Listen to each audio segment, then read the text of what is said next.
Dear students, welcome to EPG Pathashala program. Today we are going to see the origin and development of Kavyas in Sanskrit literature.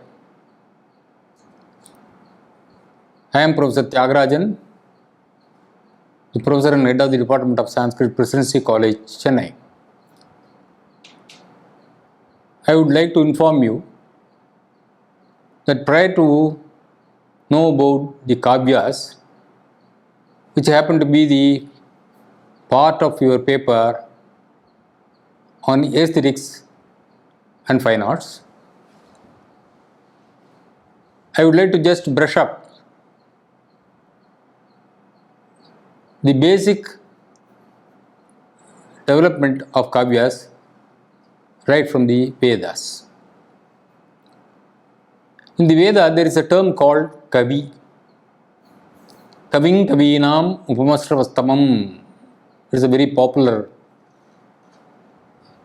rig from the Rig Veda. Kavi means a person who is able to create. Kavayati means creation. So, anything created through verbal expression is called Kavya. It is stated by the rhetoricians as Kavehe Karma Kavyam. A Kavya or a literature is the product of Kavi. That means a creator. So he is the person with all his imagination produces something artistically in order to make the readers understand. Now, it has got a background, very big background. In Sanskrit, you have got three types of Kavyas. They are called Shravya Kavya, Drishya Kavya and Champu Kavya. Shravya Kavya means there is a Kavya that is fit to be read and heard. Drishya Kavya means a representation or a depiction or an illustration given to the audience through dramas, dramatic presentation is called Drishya Kavya. They are called Rupakas as well as Uparupakas. And the third variety happens to be Champu Kavyas. That is the mixture of prose and poetry, regarding which we will see the contents and the presentation by the authors in the subsequent modules. Now, to start with, we will know how the Kavyas originated in the ancient period. Is there actually Kavyas existed in the ancient period? Now we will see. Before that, in this module, what we are going to know is that there are the types of literature that we have already seen. I have just narrated to you the origin of Kavyas and about the works of Ashwagosha, Kalidasa and other poets, and about the poetic expressions or literary values or the presentation in the inscriptions too. We call it as core typics because in the history of literature you find different stages of literatures. Initially, we find Vedic literature, which comprises of the study of Vedas, Aranyakas, Upanishads, and afterwards you find the Smritis and the Sutras, Kalpa Sutras and all. And afterwards you come across Puranas, and then there is Puranic literature, and afterwards you have got Itihasas, which happen to be the classical literature. They are all classics. Those literatures are being followed by the court epics. These court epics mostly take the contents from the earlier literatures and then present it in a poetical way so that people can enjoy the ornamental expressions of the poets, at the same time understanding the content of it in a beautiful way. In the Sahitya Darpana, a work written by Vishwanatha, there is a saying, Chaturvarga Palapraptihi Sukad Alpadiyamapi Kavyadeva Yadastena Tat Surupam Nigadyate. This means that the Kavya bestows the fruit of salvation. Chaturvarga Palaprapti. Even all the four Vargas, Dharma, Artha, Kama and Moksha, all the four could be easily obtained by reading a Kavya. He says further, Sukhad Alpadiyamapi. So, without straining much, by reading Vedanta, you need not attain salvation.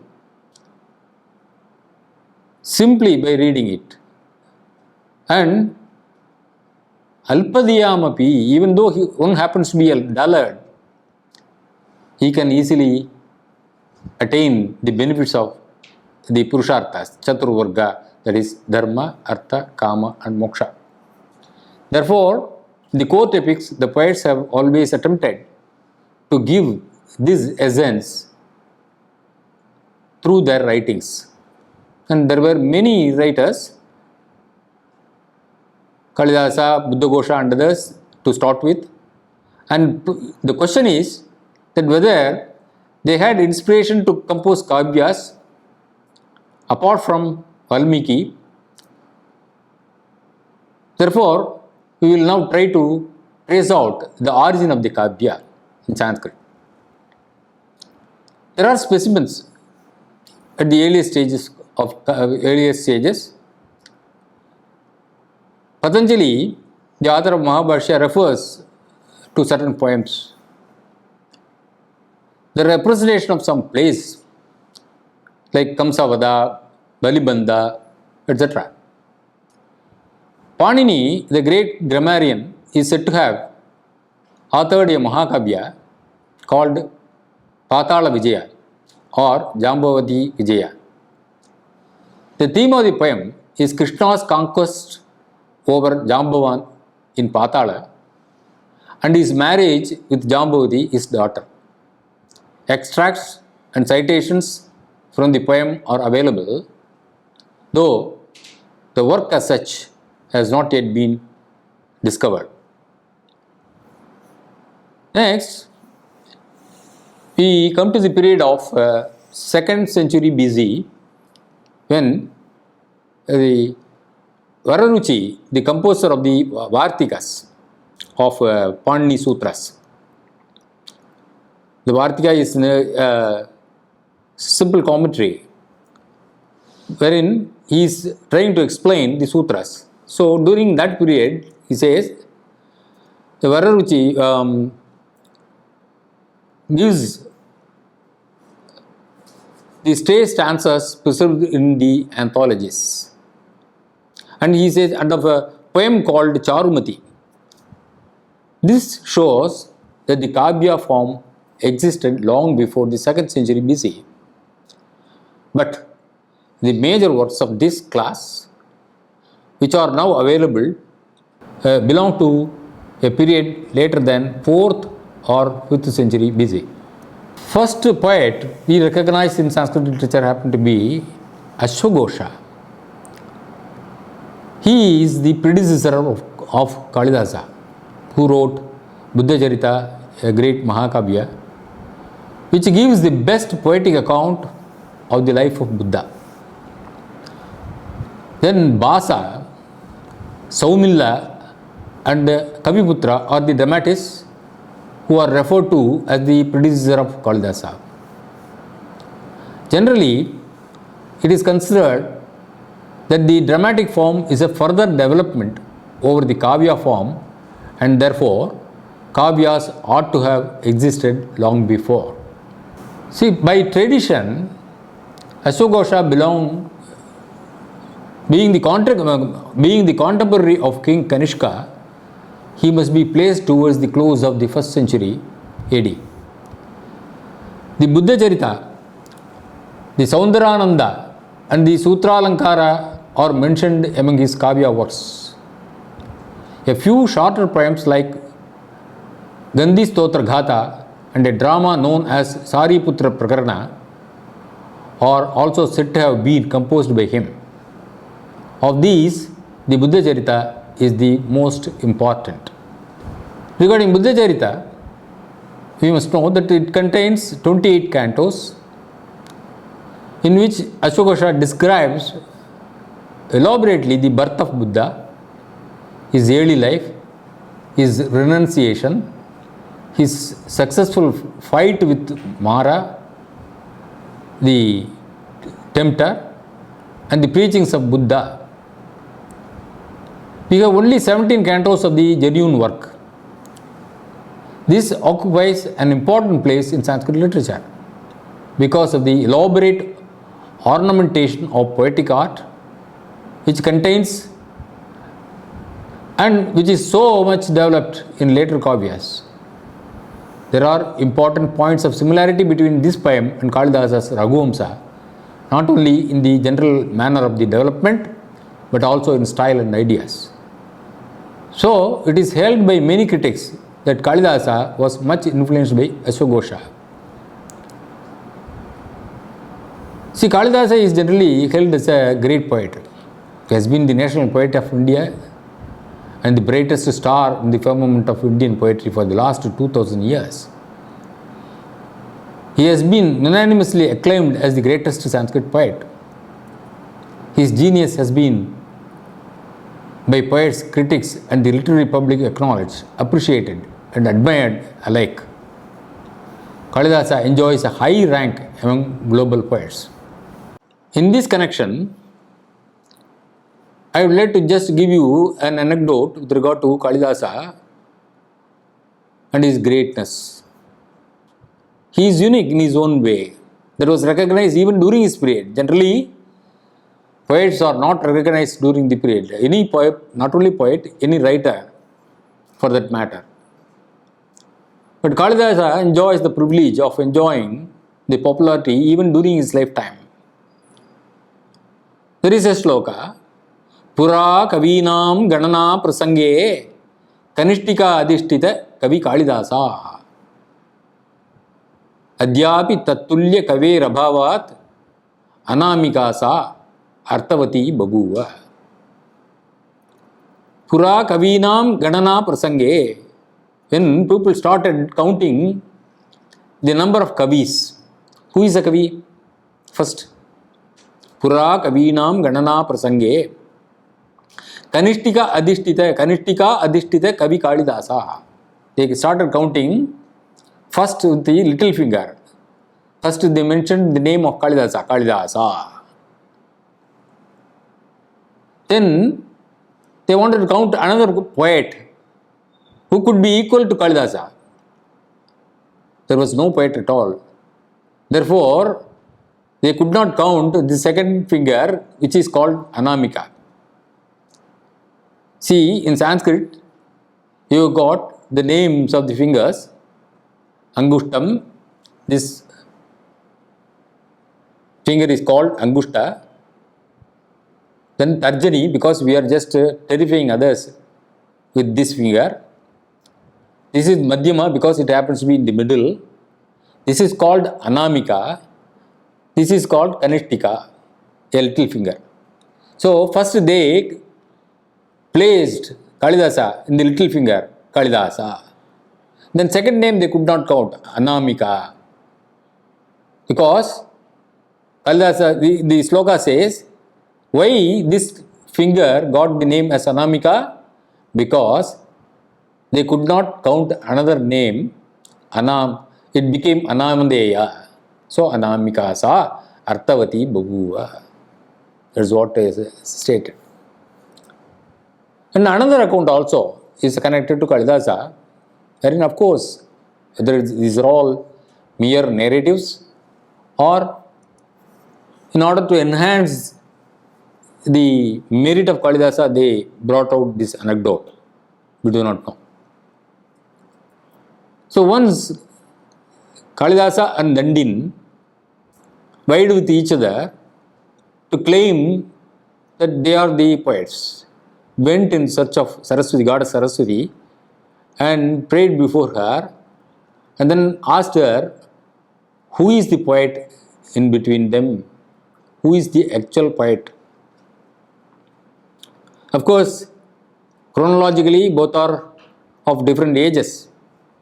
But however, for the sake of explaining the merit of Kalidasa, this particular verse would help to understand the significance or the greatness of both. It appears, Goddess Saraswati said, Kavir Dandi, Kavir Dandi. That was the pronouncement by Saraswati. When both of them asked, who is Kavi? Kavir Dandi, Kavir Dandi was said by Saraswati. That means only Dandi is a Kavi. Then Kalidasa was very much worried and he was disappointed because he thought that Saraswati would prefer him to be the poet for his genius. Then Kalidasa asked, if you say Dandin is a poet, then who am I? Then Saraswati said, Tvamevaham, Tvamevaham. That means you are none other than myself. I am yourself. So that means Goddess Saraswati herself as incarnated in the form of Kalidasa. So the verse signifies that. So the greatness of Kalidasa is established all through in the literature, and he is highly meritorious, no doubt about it. See, works of Kalidasa. If you are taking up the works of Kalidasa, what are the works that he has done? There are about 41 works which are attributed to Kalidasa. Of course, mainly we get only handful of works. But for the world famous work are undoubtedly composed by him. 2 lyric poems, Ritu Samhara and Meghaduta. Some people say it is Megha Sandesa also. So 2 Mahakavyas, Kumara Sambhavam and Raghuvamsham also written by him. Apart from that, there are 3 plays written by him which we will come across when we are going to deal with in another modules, dramas in Sanskrit. So he has written Madhyamagnimitram, Vikramarusyam and Abhigyana Shakuntalam. See, in the Ritu Samhara, of course, some of the researchers deny that it is not authored by Kalidasa and all. However, most of the people have unanimously accepted that Ritu Samhara happens to be the work of Kalidasa. It is a lyrical poem, and it appears that he wrote this work first. See, everything is narrated, the natural scenes, the floral beauty of 6 seasons, that is Grishma, Varsha, Hemanta, Shishira and Vasanta are all picturized in this work. And while reading this Ritu Samhara, one will admire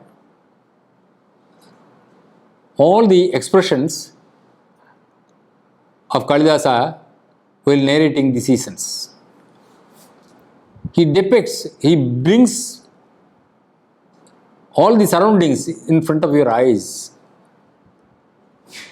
And in my opinion, Kalidasa has the fascination over the spring season, because in all other seasons he has described about so many natural things,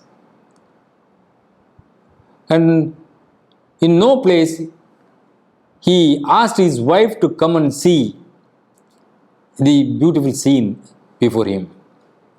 But in spring season he says, Sarvam priye charutaram vasante. He says, O priye, O my dear beloved, come and see the scene that I am going to describe before you. You must enjoy. There is a general tendency of the spouse to enjoy the scene at the same time to feel that my spouse should also see the scene which I have enjoyed it. Therefore, Kalidasa calls his wife to observe the surroundings, the natural scenes of spring season. So, he has more fascination, we can say, over spring season, which is described very beautifully in Ritu Samhara. And with regard to Meghaduta, we have got an anecdote. See, it is generally believed, of course these are all mere stories only, but however, there is a belief that Kalidasa was an illiterate and he had an occasion to marry the princess, and when the princess felt disappointed over his education, asked Kalidasa, Asti Kaschid Vagartah. Then for that,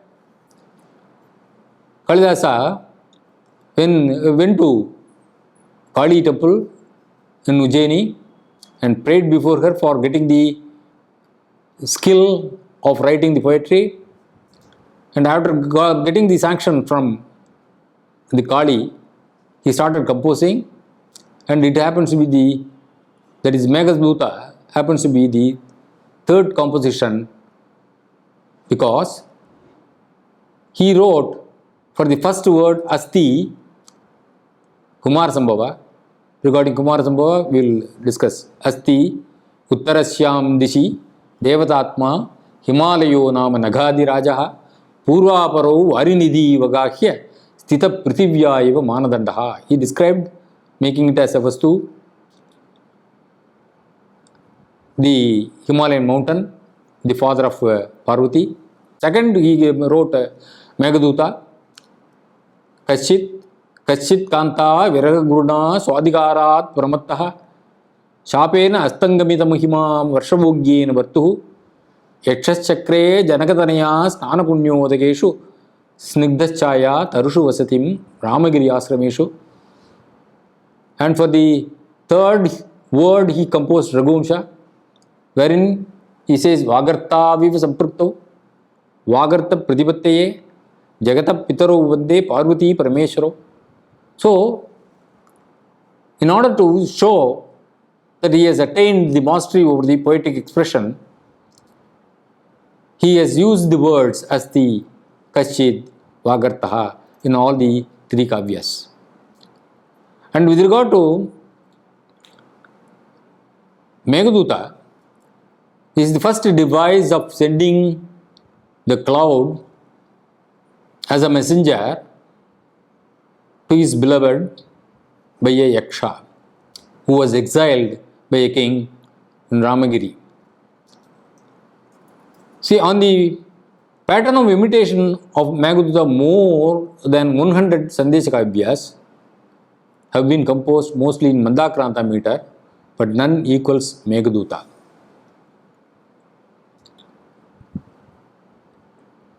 Next,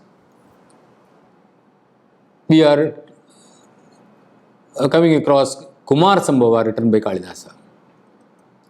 That's what I said. Asti Uttarasyam Dishi Devatatma Himalayo Nama Nagadirajaha Purvaparo Varinidivagahya Stita Prithibhya Eva Manadandaha. He starts like that. He starts with a plot. See, in Sanskrit literature, to begin a work, you got three kinds.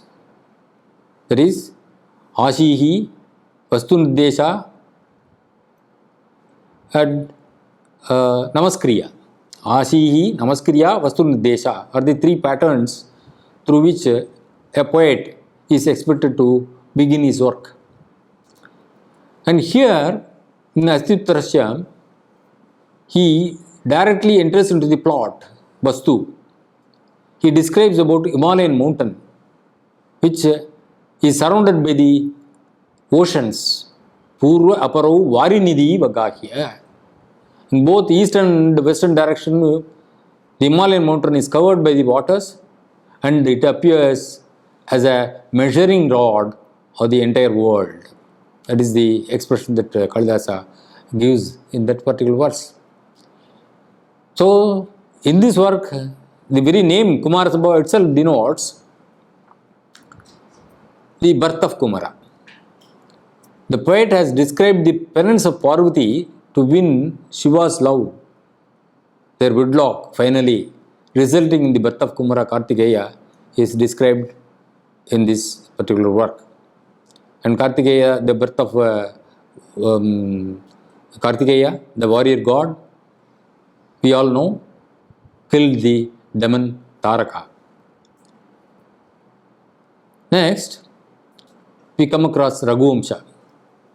As I told you already, Vagartavyo Samprukto, Vagartha Pratipattiye, Jagata Pitaro Vande Parvati Parameshwaro. That is the word that he starts. This particular verse is being dealt with by so many rhetoricians, poeticians.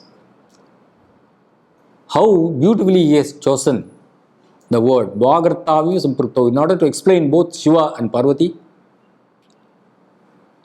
There is the matter and the spirit or the energy. How they are close they are. They are inseparable. So it is an inseparable compound also, people say.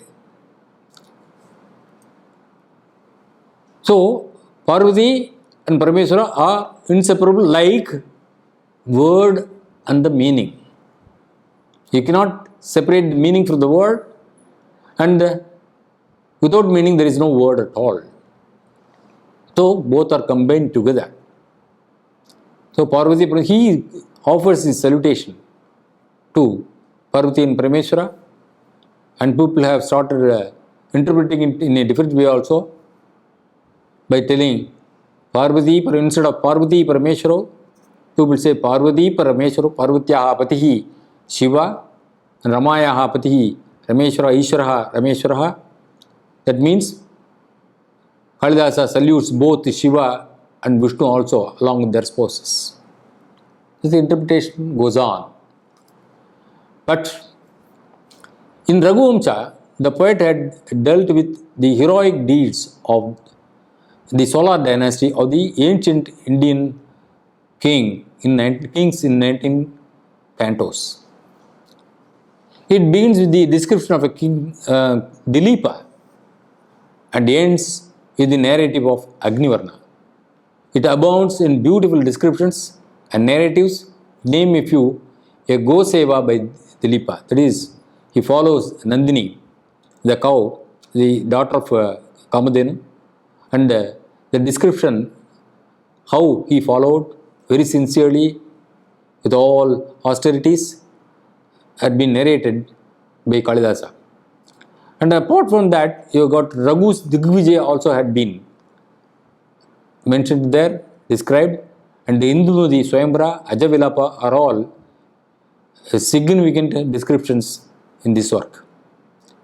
And this Indumati Swayambara, in this Indumati Swayambara alone, Kalidasa has described how during the Swayambara time the kings were all in rows waiting for her marriage, waiting for her approval for the marriage.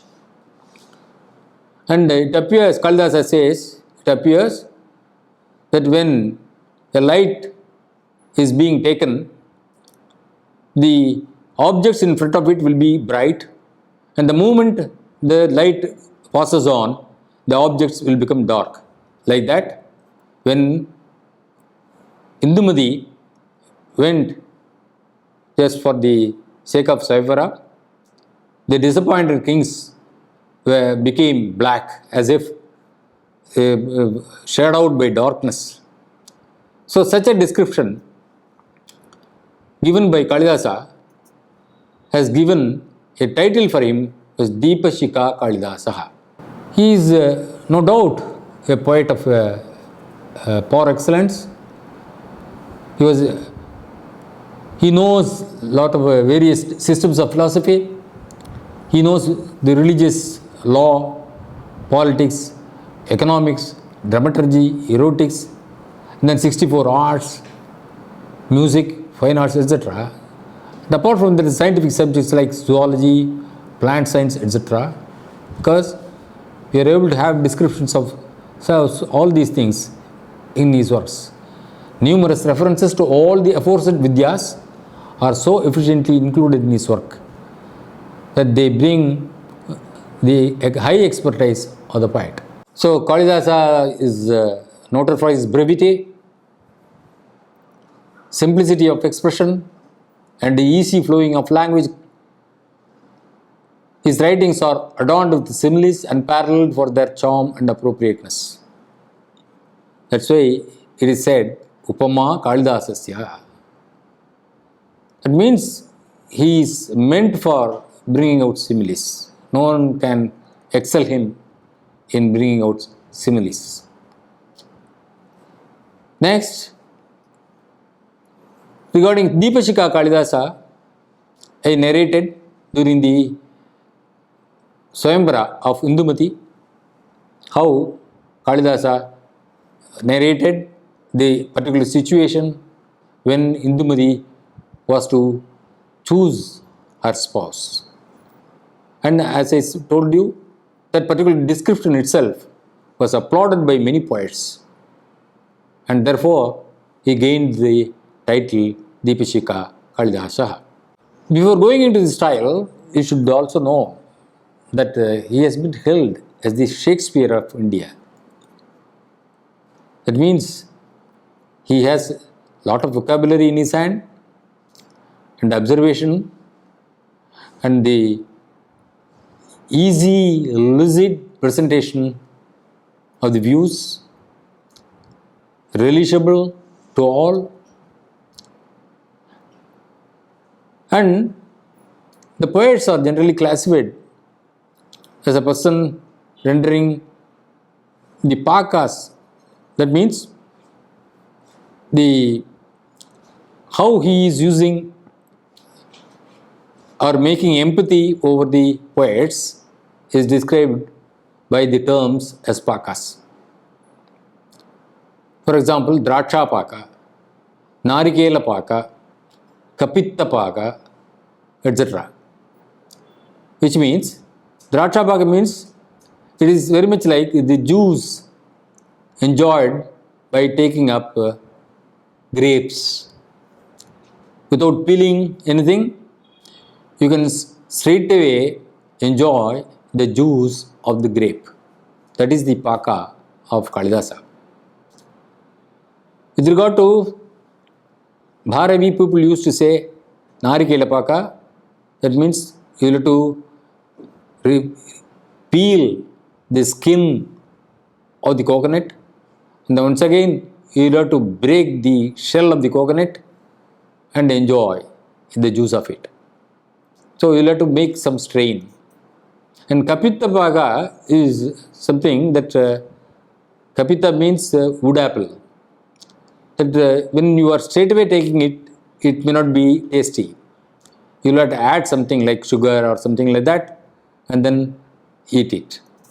So like that, people have classified the poetic merits also, and in that category, Kalidasa is held as a person who makes you enjoy like grape, his writings as eating grapes. That's why Drakshapaka is attributed to him. And his style, see, it is called Vaidarbhi style. So Vaidarbhi is a style followed in Vidarbha country, which is held high in those days by the Alankarikas, the rhetoricians. He is noted for his suggestiveness also. So suggestion means dhuni. That is in the earlier literature, earlier modules, we had come across the author Anandavardhana, who has explained what is dhvani.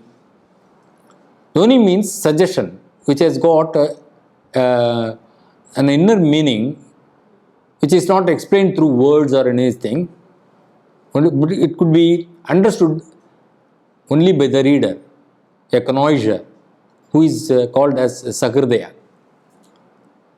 So Kalidasa is best known for his simile and exactly apt and striking similes are attributed to him.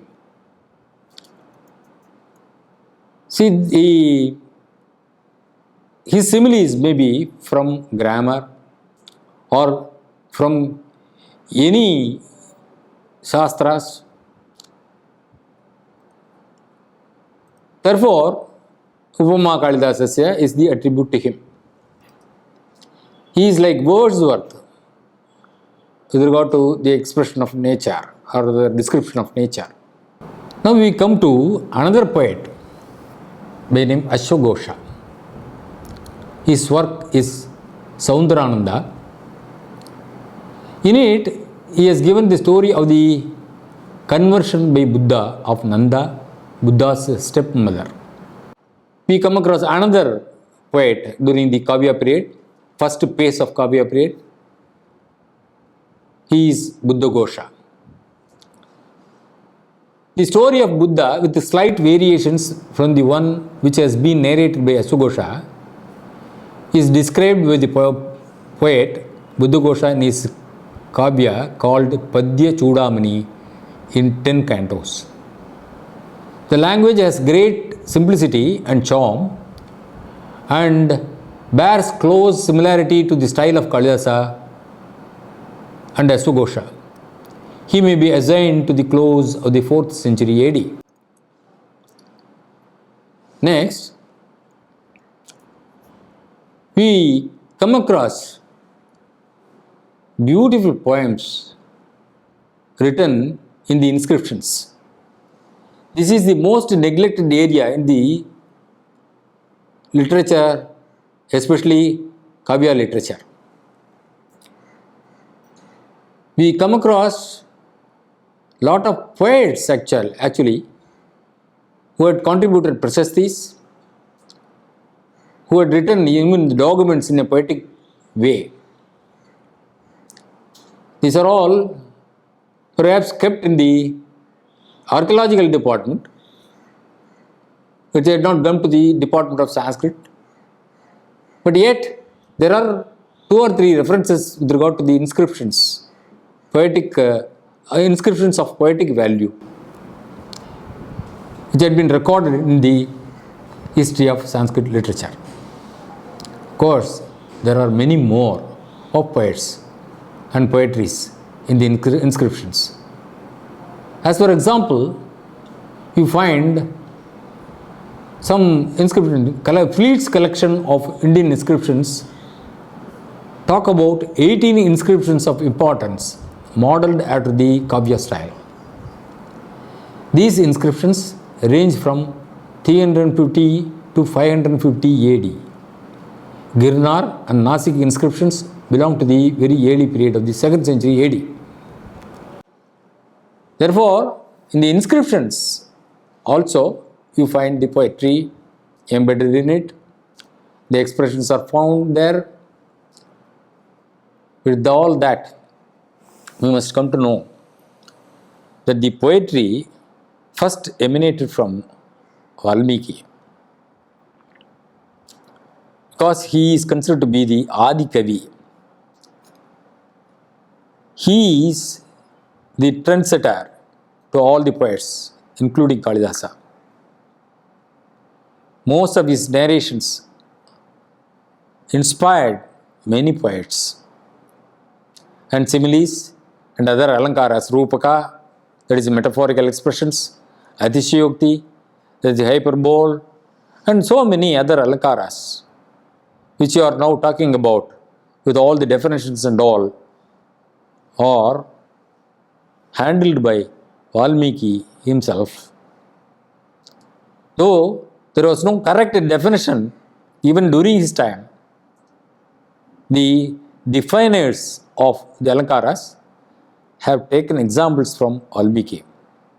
So, from Adikavi Valmiki, we actually begin the Kavya period, but yet Ramayana has been held as the Itihasa, therefore brought under the classical period. The Kavya period starts with Ashwagosha, Kalidasa and others, and it continues even today. In the next module, we will find out how many poets who followed Kalidasa and others have contributed the verse, and what are all their works and the contents also. Thank you.